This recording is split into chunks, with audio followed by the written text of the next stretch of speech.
A truly revolutionary poem, and on the right path of female empowerment, I, Harshita Jha, present the 171st version of Hindi poetry series Anhat Palomi.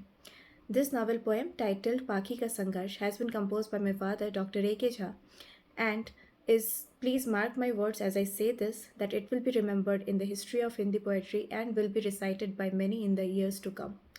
So now please listen to this poem in the compassionate voice of the poet himself. Please like it on YouTube and subscribe to the channel if not done yet. बाबुल यानी पिता, पाखी बेटी है उनकी। बेटी दुर्धर्ष संघर्ष करती है, तभी उसे न्याय मिल पाता है। इसी भाव में आज की मेरी कविता पाखी का संघर्ष। बाबुल की चिड़ियाँ रंग बिरंगी, नील गगन में गोते खाती,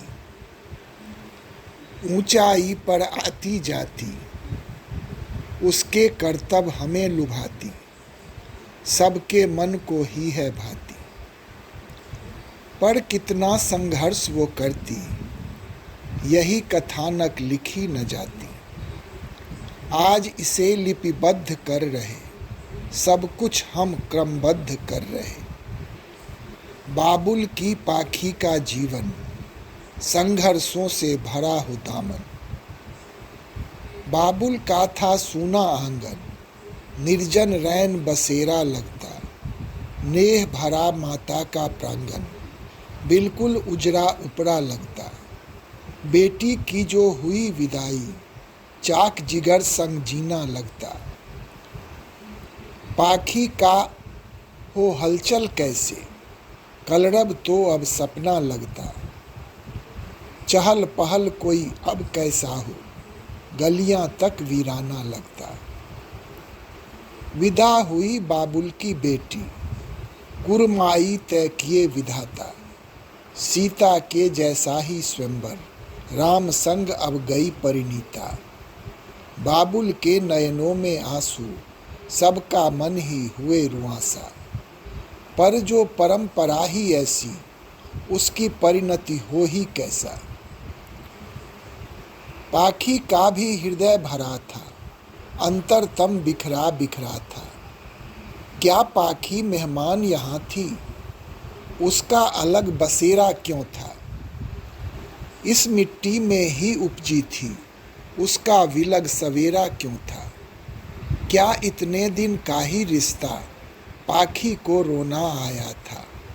बाबुल की आंखों में झांका, उन्हें निरुत्तर ज्यों पाया था। यह कैसा संसार बना है, जीवन का आधार बना है। यह स्वाभाविक तो नहीं लगता, यह सामाजिक तक नहीं लगता। ज्यों बलात् यह थोपा जाता, न्यायोचित तो नहीं यह लगता। पुरुष प्रधान समाज की घातें, यहीं से तो शुरू हो जाता।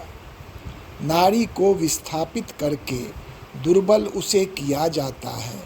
नारी को आतंकित करके निर्बल उसे किया जाता है। पर समाज अब बदल रहा है, षड्यंत्रों का पोल खुला है। पाखी भी तो पढ़ी लिखी थी, सुविज्ञ और तार्किक भी वह थी। रीति रिवाजों को समझी थी, साजिश जो कोई बड़ी हुई थी। सो पाखी विप्लव कर आई, बुलंद आवाजें कई उठाई। अन्याय कथमपि नहीं होने देंगे, भेद मिटाकर ही मानेंगे। दोनों घर की सेतु बनेंगे, दोनों घर आबाद रखेंगे। जो भी अब व्यवधान बनेंगे, सख्ती से उनको कुचलेंगे। शुरू हुई अब आवाजाही, गूंजी नव सुर में सहनाई। शुरू हुई अब आवाजाही, गूंजी नव सुर में सहनाई। पाखी के कदमों की आहट, बाबुल का घर झूम रहा था। बाबुल की सूनी आँखों में ध्रुव तारा ज्यों घूम रहा था। पाखी फिर से कलरव करती और फुदकती है आंगन में। कलियां अब हैं रोज चटकती, खुशबू तिरती है प्रांगण में। क्षितिज के दोनों छोर नापती, दोनों घर को स्वर्ग बनाती। पाखी के सब दर्द मिटे हैं, नए पंख जो उसे मिले हैं। ज्ञान चक्षु के खुल जाने से नए नए आयाम खुले हैं। पाखी का संघर्ष बड़ा था और अब यह उत्कर्ष नया था। पाखी का संघर्ष बड़ा था और अब यह उत्कर्ष नया था। धन्यवाद।